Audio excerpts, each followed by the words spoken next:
अस्सलाम वालेकुम नाज़रीन, आप देख रहे हैं प्रोग्राम गोया और मैं हूं अरसलान खालिद। आज के प्रोग्राम में मैं चाहूँगा सबसे पहले हम बात करें इस वक्त जो वर्कर्स कन्वेंशन से जनाब वज़ीर-ए-आज़म इमरान खान साहब ने ख़िताब किया है और वही बातें जो वो अक्सर व बेशतर करते आए हैं, जिस तरह से वो मुसलमानों की तारीख़ का हवाला देते हैं, कौमें किस तरह अजीम बनती हैं, ये तमाम तर चीज़ें वो मुसलसल हमें 3 साल से भी बता रहे हैं, इक़्तिदार में आने से पहले भी बता रहे थे। आज भी ये तमाम तर चीज़ें उन्होंने कहीं कि किस तरह से कौमें अजीम बन सकती हैं, बेहतर बन सकती हैं, मज़हब का रास्ता किस तरह से इख्तियार किया जा सकता है, अपने किरदार से दुनिया को कैसे मुतासिर किया जा सकता है। गो कि ये सब बहुत अच्छी बातें हैं और ये हर मुसलमान के लिए बहुत ज़रूरी हैं, कौम बनने के लिए बहुत ज़रूरी हैं। लेकिन उसके साथ साथ कुछ प्रैक्टिकल इक़दामात हैं जो सरकार लेती है, जो हुकूमतें लेती हैं, उनका तज़किरा हमें कहीं पर नज़र नहीं आता। गो कि वो इस अज़्म का इजहार करते हैं और उनकी कोशिश है कि आम आदमी को रिलीफ़ देना है, चीज़ें बेहतर करनी है, लेकिन 3 साल में ये नामुमकिन नज़र आया है और बहुत सारे माहिरीन की राय में ये आने वाले वक्त में भी शायद उतना आसानी से मुमकिन ना हो। इसका मलबा क्या हमेशा की तरह माजी पर डाला जाएगा?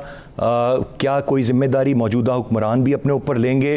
क्या सिर्फ अपोजिशन पर ही तनकीद होती रहेगी? ये तमाम तर सवालात हैं जो हर खान साहब का ख़िताब सुनने के बाद हमारे जहन में जन्म लेते हैं, लेकिन इनके जवाबात हमें बड़ी हद तक नहीं मिलते। जब हम ये सवाल करते हैं कि महंगाई क्यों है, तो कल वज़ीर ख़ज़ाना बहुत सारे सहाफ़ी हज़रात पर भी गुस्सा होते हैं, बुरा मनाते हैं, उनकी बहुत सारी बातों को, उनके अंदाज़ को शायद वो तनकीद का निशाना बनाते हैं। उनका कहना है कि महंगाई पाकिस्तान कोई अनोखा मुल्क नहीं है जहाँ पे हो रही है, बल्कि पूरी दुनिया में ये महंगाई हुई है। पेट्रोल की कीमतों के हवाले से वो ये बताते हैं कि भारत पड़ोसी मुल्क में 250 रुपये फ़ी लीटर तेल बिक रहा है, जबकि वो इसको कन्वर्ट कर रहे हैं विद द पाकिस्तानी रुपी।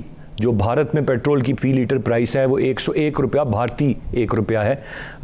2.30 रुपये कन्वर्जन रेट है, उसको डाल के भी 232 रुपये बनते हैं, लेकिन वो 18 रुपये मज़ीद बढ़ाकर 250 रुपये लीटर इस बात को कह रहे हैं। यकीनन जिस मुल्क की करेंसी वहाँ पर है उसकी आमदन भी वहीं पर होगी, अफोर्डेबिलिटी और तमाम तर चीज़ें भी वहीं पर होंगी।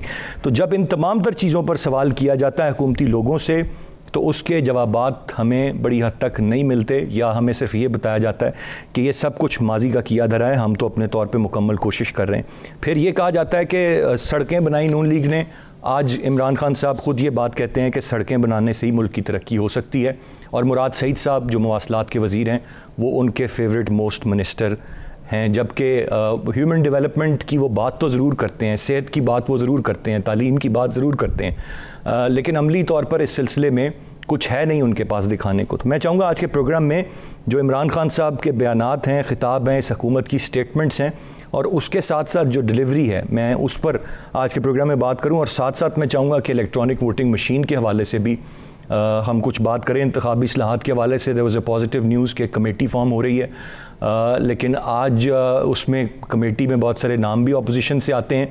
मरियम साहिबा को वो कमेटी कोई ख़ास उसका फ़ायदा नज़र नहीं आता, ना वो समझती हैं कि उसका कोई फ़ायदा है, बल्कि इनफैक्ट वो ख़दशात का इजहार इस सारे मामले पर करती हैं। तो मैं चाहूँगा इन सारे मामलात पर तफसील से बात करें। गेस्ट पार्टिसिपेंट्स का तारुफ कराता चलूँ। प्रोग्राम में हमें ज्वाइन कर रहे हैं ज़रार खोड़ो साहब, सीनियर सहाफ़ी और तज्ज़ियाकार हैं। अतर काज़मी साहब हमारे साथ प्रोग्राम में मौजूद हैं, आप भी सीनियर सहाफ़ी और तज्ज़ियाकार हैं। और मुबशर बुखारी साहब हमें प्रोग्राम में ज्वाइन कर रहे हैं, सीनियर सहाफ़ी और तज्ज़ियाकार। खोड़ो साहब, गुफ्तगू का आगाज़ मैं आपसे करूँगा। चूँकि बहुत अरसा हो गया हम इमरान खान साहब की कोई कन्वेंशन हो, कोई मौका हो, मोर और लेस उनकी तकरीर वही होती है, वो गो इस बात पर जोर देते हैं और बड़ी अच्छी बात है। बतौर मुसलमान हम सबको वो चीज़ें करनी चाहिए, लेकिन ये बातें, ये लेक्चर तो अपनी जगह, मैं इसको लेक्चर कहूँगा, ये अपनी जगह, लेकिन प्रैक्टिकलिटी में हमें बहुत सारी चीज़ें नज़र नहीं आ रही।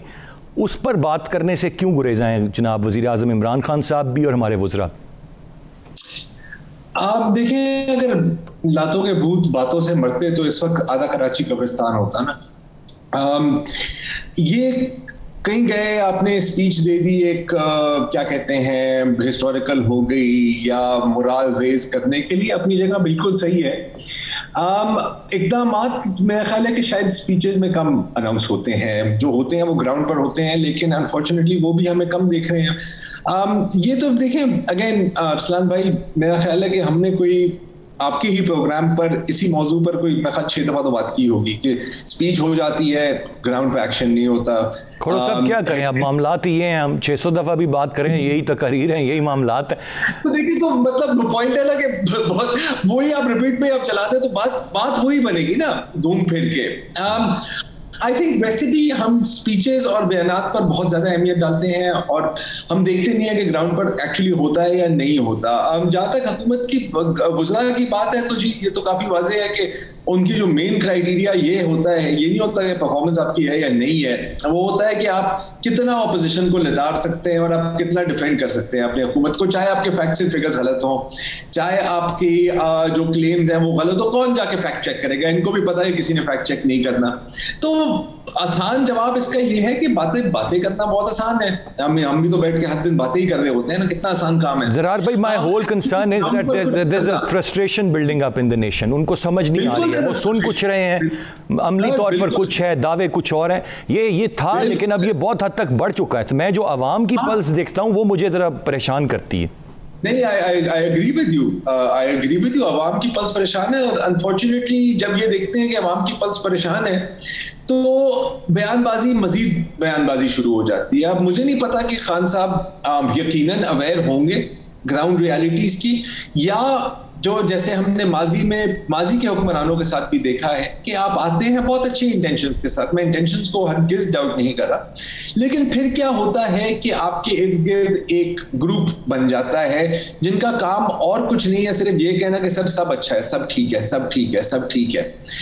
जैसे बारिश के बाद वो पतंगे नहीं निकल आती, ये भी कुछ उसी तरह के होते हैं, लेकिन जब एक दफा जमीन सूख जाती है वो गायब हो जाते हैं। अब अनकरीब जमीन सूखने वाली है, 2 साल बचे हैं आपके पास और कुछ नहीं, मेरा ख्याल है आप शायद इससे अग्री करें, और कुछ नहीं तो इन्फ्लेशन, और इन्फ्लेशन में भी फूड इन्फ्लेशन, अगर कोई चीज हुकूमत को ले डूब सकती है ना इस वक्त पर मेरी नजर में ये है। तो आई थिंक ये क्या करेंगे कि आखिरी साल में बहुत बड़ी चीजें अनाउंस होंगी, गवर्नमेंट की तरफ से आप स्पेंडिंग भी देखेंगे किसी तरह के, थोड़ी देर के लिए ये चीजें कंट्रोल में आ जाए ताकि इलेक्शन में जाने से पहले ये कह सकें कि जी बिल्कुल बहुत मुश्किल हालात थे, लेकिन आप देख रहे हैं कि एक वाज़ेह बेहतरी आ रही है। वो जो जाहिर है कि सस्टेनेबल होगी नहीं। अब हम चले जाएंगे इकोनॉमिक्स की डिस्कशन में, लेकिन पाकिस्तान की जो पूरी इकोनॉमिक साइकिल रही है ना, वो रही है बूम बस्ट। और यूजुअली वो बूम कहाँ से होती है? वो बूम होती है कि हमें बाहर से पैसे मिलते हैं, उस पैसों के बलबूते पर हम कंज्यूमर स्पेंडिंग पाकिस्तान में बढ़ती है। अब कंज्यूमर स्पेंडिंग से सही है, आपकी ग्रोथ रेट तो बाज़ाहिर बढ़ जाती है, लेकिन जो आप कंज्यूम कर रहे हैं वो आप प्रोड्यूस नहीं कर रहे हैं, वो पैसे किसी और की जेब में जा रहे हैं। एंड देन घूम फिर कर, जैसे बहुत पार्टी करने के बाद अगले दिन आपके सर में दर्द होती है ना, तो उस वक्त तो बड़ा अच्छा लग रहा होता है। तो हमारी इकोनॉमी की भी कुछ ऐसा ही एक इशू है। और अब प्रॉब्लम क्या है कि जो इंटरनेशनली एक जमाने में यूजुअली, क्योंकि अफगानिस्तान में जंग हो जाती थी तो हमारे पास पैसे आ जाते थे, मैं बड़े से ओवर सिंप्लीफाई कर रहा हूँ, मुझे पता है, ठीक जी। अब वो नहीं होना।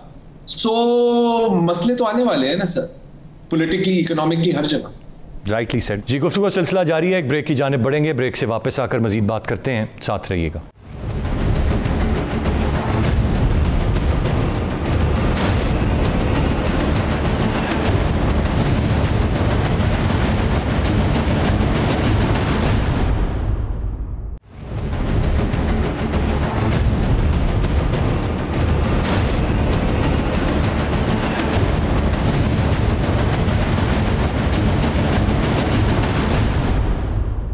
Welcome back. अतर काज़मी साहब, आपसे जानना चाहूँगा, मैं यहाँ पर कतन तनकीद नहीं, वज़ीर आज़म बड़े डिफरेंट पर्सनालिटी रखते हैं और ये इस बात की जितनी तारीफ़ की जाए कि वो हमें कौम और अजीम कौम बनाने पर पूरा फोकस कर रहे हैं, ये बात बिल्कुल बजाय, और जितना वो इस बात पे एम्फसाइज़ करते हैं वो यकीनन दर्द रखते हैं पाकिस्तान की आवाम को और वो चाहते हैं कि हम एक अजीम कौम बने। Having said that, ground realities और प्रैक्टिकलिटी भी जो वज़ीर आज़म है उसका काम है कि वो बताए, ये बात आप ज़रूर कहें, सुन के हमें अच्छा लगता है, हमें मोटिवेशन भी मिलती है, और अब साथ साथ आप अपनी अचीवमेंट्स बताएं। एक तरफ आप ये बातें बताते हैं और उसी सांस में आप माफियाज़ का जिक्र करते हैं, 3 साल आपके इक़्तिदार को हो गए, आप कहते हैं अब भी हमारा आज़्म है, हम उन्हें कुचलेंगे, लेकिन माफियाज़ बहरहाल आपके 3 साल में भी मौजूद हैं। 2 साल में आप क्या ख़त्म कर लेंगे, आवाम को क्या दे रहे हैं, क्या देने का इरादा रख, ये भी लोग सुनना चाहते हैं, लेकिन ये हमें अनफॉर्चुनेटली नहीं सुनाई दे रहा सर। देखिए, जहां तक वजीर आजम पे तनकीद की बात है तो क्यों ना तनकीद की जाए। वो एक इलेक्टेड वजीर आजम है, अवाम ने उनको वोट दिया है, तो वो किसी भी तनकीद से ये नहीं करार दिया जा सकता कि उनके ऊपर कोई तनकीद ना करे या उनके ऊपर कोई क्वेश्चन ना करे। और बहुत सारी चीज़ों के ऊपर तनकीद बनती भी है, उनके ऊपर भी, उनकी हुकूमत की कारकर्दगी के ऊपर भी। अब बात यह है कि वजीर आजम बार बार तकरीर के अंदर कुछ चीज़ों को क्यों दोहराते हैं। हम जिस सोसाइटी में रहते हैं ना, हमें उस सोसाइटी को भी देखना पड़ेगा। हमारी सोसाइटी की पस्ती की हालत इस वक्त ये है हमारे माशरे की कि एक दो दिन पहले पाकिस्तान के जो हिस्ब इख्तलाफ के लीडर हैं, उन्होंने पार्लियामेंट के अंदर खड़े होकर कहा कि मैं आपकी तस्दीक कर दूं कि मेरे भाई को सजा पनामा नहीं आकामा पे हुई थी। और उसके ऊपर जो उनके साथ आगे पीछे सीनियर लोग बैठे थे, उन्होंने तालियां बजाई, डेस्क बजाए। एक बंदा कह रहा है मेरे भाई को मुल्क की सबसे बड़ी अदालत ने अकामा के ऊपर सजा दी थी, और आगे पीछे जो पार्लियामेंट, वो पार्लियामेंट जो इस मुल्क का आइन बनाती है, इस मुल्क का कानून बनाती है, उस पार्लियामेंट के मोअज़्ज़ज़ मेंबरान उसके ऊपर खुशी से तालियां बजा रहे थे। एक मुल्क का वजीर आजम, जोहरी ताकत जो मुल्क है, वो बैरून मुल्क किसी और मुल्क का उसके पास मुलाजमत का वीजा था, जिस मर्जी की कंपनी थी, पर रियलिटी तो यही है ना। और उसी के ऊपर वो सुप्रीम कोर्ट से फिर नाअहल करार दिए। काज़मी साहब अपने वोटर को वो सेटिस्फाई करते हैं ना, ये बता के कि करप्शन नहीं है, करप्शन साबित नहीं हुई, एक छोटी सी चीज़ है, एक कामा ले लिया, एक कागज़ का टुकड़ा है, क्या हो गया। इस पर आपने एक मुंतखब तीसरी बार के वजीर आजम को आपने घर भेज दिया। वो वोटर समझता भी है और वो ये बात तस्लीम भी कर रहा है, बयानिया जो वो अब 3-4 साल से दिए जा रहे हैं। जी, यही तो वो पस्ती है जो आपने अपने इस पूरे सवाल में दोहराई है कि जिस मुल्क में हम ये कहें कि हमारा जो मुंतखब वज़ीर आज़म है वो दूसरे मुल्क में मुलाजिम हो, वो हमारे लिए काबिल कबूल है। पूरे पाकिस्तान में आप देख लें, पेशावर से लेके कराची तक आप सफ़र करें, पूरे रास्ते में आपको गंद पड़ा हुआ नजर आएगा, हर जगह पे शॉपिंग बैग पड़े हुए नजर आएंगे। तो कौम की जो हालत है उसके ऊपर अगर वज़ीर आज़म बार बार लेक्चर देते हैं, कोई चीज़ दोहराते हैं, तो मेरे ख्याल में वो कोई ज़्यादा नहीं कर रहे, इससे भी ज़्यादा करने की ज़रूरत है। इसलिए कि हमने बातें बहुत सुनी हैं, सफाई निस्फ़ ईमान है। आप मुझे खुद बता दें, पूरे पाकिस्तान में कोई ऐसा अवामी बैतुल खुला है जिसको आप इस्तेमाल कर सकते हैं? सफाई निस्फ़ ईमान का नारा तो हम लगा रहे हैं। तो ये मैंने तो काज़ी साहब ये नहीं कहा, मैंने तो ये कहा था कि ये तो बहुत अच्छी बात है, हम इसकी तारीफ करते हैं, हम सुनना चाहते हैं, दिस गिव्स अस मोटिवेशन, लेकिन बाकी चीज़ों का क्या सर? सवाल तो इतना मुख्तसर सा था। मैं उसी तरफ आ रहा हूं। मैं ये कह रहा हूं जो वो बार बार दोहराते हैं वो दोहरानी उनको चाहिए। और यही वजह है कि देखें, एक दफ़ा पहली दफ़ा हमारे यहाँ एक ऐसी हुकूमत आई है कि आज अक़वाम मुत्तहिदा के अंदर खड़े होकर बरतानिया का वज़ीर आज़म कहता है कि पाकिस्तान के वज़ीर आज़म से सीखो। वो क्लाइमेट चेंज की बात करता है, वो शजरकारी की बात करता है। यहाँ पे तो हमने सियासत जो है वो निहारी और बिरयानी की प्लेट पे लाके ख़त्म कर दी थी। तो हुकूमत बहुत सारी ऐसी चीज़ें कर रही है जिसके ऊपर हम उनकी तारीफ काज़मी साहब, वही वज़ीर आज़म, उसी मुल्क का क्रिकेट बोर्ड, वो मजबूर हो जाते हैं इस ऐसे क्रिकेटर वज़ीर आज़म के होते हुए कि अपनी टीम को बग़ैर किसी वजूहात के पाकिस्तान भेजने से इनकार करके हमारा शायकीन क्रिकेट का, खेल का बेतहाशा नुकसान करते हैं। मैं एक चीज़ जो इस वक्त अभी मुबशिर भाई के पास लेके जाना चाहूँगा। मुबशिर भाई, मैं थोड़ा सा चकरा जाता हूँ, मुझे समझ में नहीं आती है। एक तरफ मैंने आज बड़ा फोकस के साथ ये पूरा खिताब जो खान साहब का था, कौम कैसे बनती है, रियासत मदीना क्या है, मुसलमान ताजिर किस तरह से अपनी तिजारत के ज़रिए उन्होंने लोगों को इस्लाम की तरफ कन्वर्ट किया, और ये मैं देख रहा हूँ। और उसके बाद में हेडलाइंस आती हैं, मैं वो देख रहा हूँ, और फिर एक खबर आती है कि तोशाखाना में क्या कुछ है, उसकी तफसीलात हम नहीं देंगे। ये क्या है सर? हाँ, जब भी मैं तकरीर सुनता हूँ अरसलान भाई, तो मुझे हज़रत अहमद नदीम कासमी साहब का शेर याद आ जाता है और बड़ा फिट बैठता है मौजूदा सूरत हाल पे। वो यूँ है कि मैं अगर भूख की शिद्दत का गिला करता हूँ, तुम अकीदों के गुब्बारे मुझे ला देते हो। तो हमारे साथ यही हो रहा है बुनियादी तौर पे। शिकवा हमारा भूख का होता है और हमें वाकई अकीदा बेचा जाता है, अच्छा मुसलमान बनने की तलकीन की जाती है। यहाँ जितने साथी बैठे हैं बशमूल आपके, हम सब ये क्लास 1, 2, 3 में ये पढ़ चुके हैं। ये प्राइम मिनिस्टर साहब जो हैं वो कौम को जो बताना चाह रहे हैं वो हमारे निसाब में शामिल है। वो अपना वक्त जो है वो ज़ाया कर रहे हैं चूँकि उनके पास कहने के लिए कुछ और नहीं। माजी में उनका वतीरा ये रहा कि जो बुराई है वो डाल दो पिछली हुकूमत पे, अब थोड़ा सा मिक्स कर देते हैं, थोड़ा सा पिछली हुकूमत पे डाल दीजिए और उसके बाद थोड़ा सा आप अकायद का सहारा लेके अवाम को पैसिफाई करने की कोशिश कीजिए। ये एक नया मॉडस ऑपरेंडी है, चूँकि पाकिस्तान में इस तरीके से अकीदे का सहारा लेके आप अवाम को पैसिफाई शायद कुछ एक चंक ऑफ सोसाइटी को आप कर सकें। जहाँ तक उनके बदकिस्मती है, अगर उनका विजन जो मेरे ख्याल में गुफ्तगू की हद तक तो बहुत अच्छा है, लेकिन प्रैक्टिकल विजन उनका ज़रा डाउटफुल है। उनकी बदकिस्मती है कि उनके इर्द गिर्द जो अफराद हैं वो भी वैसे हैं। फिर उनकी एक और बड़ी बदकिस्मती है, मीडिया का काम देखिए अकाउंटेबिलिटी करना होता है, लेकिन यहाँ पे हमें ये नहीं भूलना चाहिए कि मीडिया ट्रायल और अकाउंटेबिलिटी में बड़ा थिन लाइन डिफरेंस होता है। जो मीडिया ट्रायल करता है वो भी गलत करता है, जो अकाउंटेबिलिटी करता है वो उसका हक है। जब हम अकाउंटेबिलिटी करेंगे, ये हमारा रोल है, अगर हम ये रोल प्ले नहीं करते तो हम अपने प्रोफेशन से सिंसियर नहीं हैं। सो हैविंग सेड दैट, अभी कल की बात है, आप पैमरा में देख लीजिए कल क्या हुआ।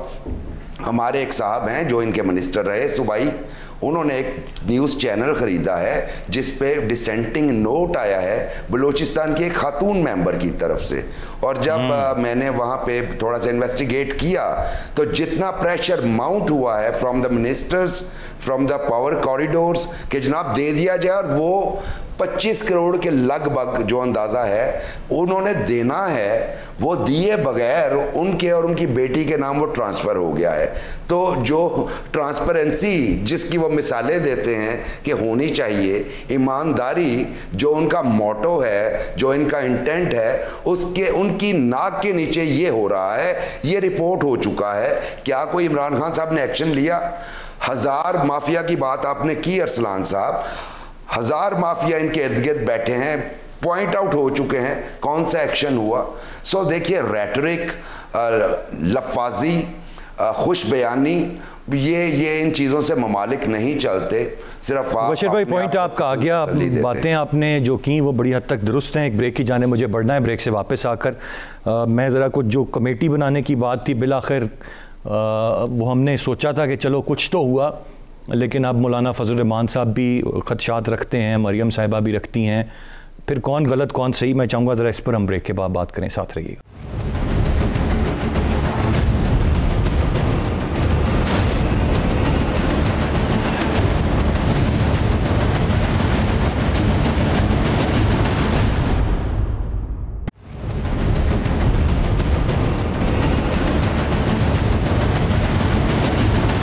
जी वेलकम बैक।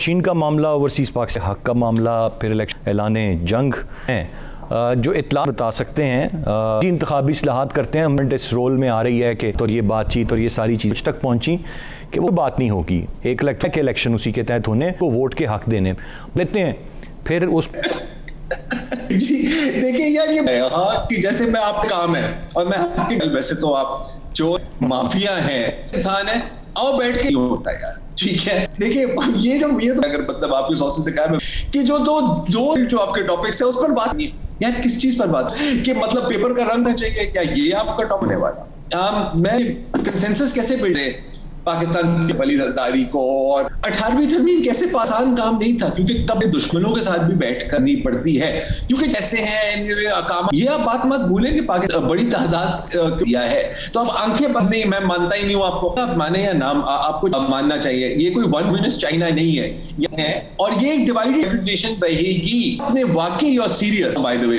कि ये सीरियस है पर अगर अपने दुश्मन के साथ भी बैठकर बात फॉर द कॉमन, मेरे ख्याल के ऐसे कोई भी प्लान है कि बस चोर करप्ट और एंड में काम करने थे, लेकिन ये जो बैठे पानामा वाले और ये मिस्टर टेन में काम नहीं करने दिया, लेकिन अगर आप एक और मौका देंगे इस दफा मैं कर लूंगा। और जहां तक ईवीएम एक बहुत कॉम्प्लेक्स टॉपिक, मैं इस पर, क्योंकि this is a technical issue, पर अगर बात करके 3-4 करने होंगे विद एक्स, कहां इस्तेमाल हो रहा है, कहां जो नहीं इस्तेमाल हो रहा। So this is a technique, इसको सर टेक्निक ना, हम तो approach of the political government and opposition है ना अरसलान भाई। मैं बस एक बाकी गेस्ट के पास भी जाना है कि वहां पर ये हथौड़ा इस्तेमाल करने की जरूरत होती है नहीं, और उस बुलडोजर में भी ना बदकिस ये निकाल नहीं बात कहती। मैं काज़मी साहब, हम ऐसे ऑपोजिशन की भी राय पर होता है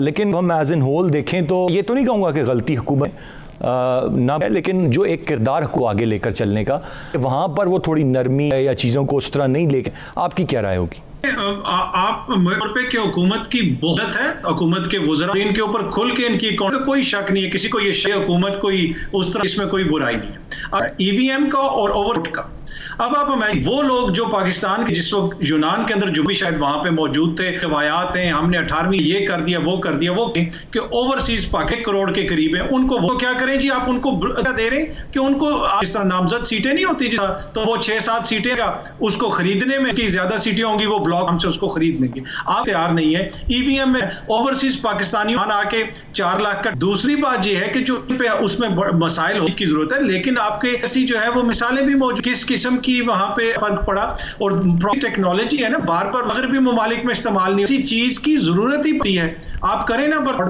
कोई सोच नहीं सकता कि आप जाके वोट डाल, तो इसी वजह से जो आज खान साहब ने भी कही है, आप बड़ा महदूद है। मैं चाहूंगा मुबशर ले लें ओवरसीज पाकिस्तानी को वोट का, ईवीएम में कोई मसला, सिर्फ एक ये छोटा सा नुक्ता करें, पर एकदम आप आखिर हैज़ार्ड में ले बहरानी सूरत हाल पैदा करें, लोगों को इसका मोबिलाइज कराएं, ले इसकी डेमोन्स्ट्रेशंस कराएं, लेट दूर जरूर ले आए एक वक्त देने के। इसके लिए पहले की ज़रूरत थी अवामी लेवल है, पॉलिटिकल पार्टीज हैं तो सिर्फ वोट, इंटरनेशनल 4-5 दिन पहले इसी हवाले एक पे जो चीज़ आपकी के साथ उसको मैं उसको हमारे हैक कर हमारी शायद डिजिटल सिक्योरिटी है नहीं कि इन ईवीएम वो क्या होगी उस, और यह है कि क्या काज़मी साहब को जरूरत है कि ईवी आप इलेक्शन प्रोबेबिलिटी इस्टेब्लिश करने, नहीं मेरे ख्याल चीज़ पाकिस्तानी के हम उसकी फेवर में है, कंसेंसस फार्मूला। और तीसरा वो ये है कि एक सिंपल कम पाकिस्तान में थोड़ा सा, और वो आपकी ऑलरेडी फॉर्म 45 ना इम्प्लीमेंटेशन का है जी, सॉरी चीज़ें बहुत सारी कवानीन, सिर्फ से आप सारे में काउंटिंग कर लीजिए, साइंड फॉर्म यकीन कीजिए ये शिकायत कम से कम आप इसी इम्प्लीमेंट। पॉइंट आ गया बुखारी भाई, बहुत आज के प्रोग्राम से इतने सलाम लाने के बाद।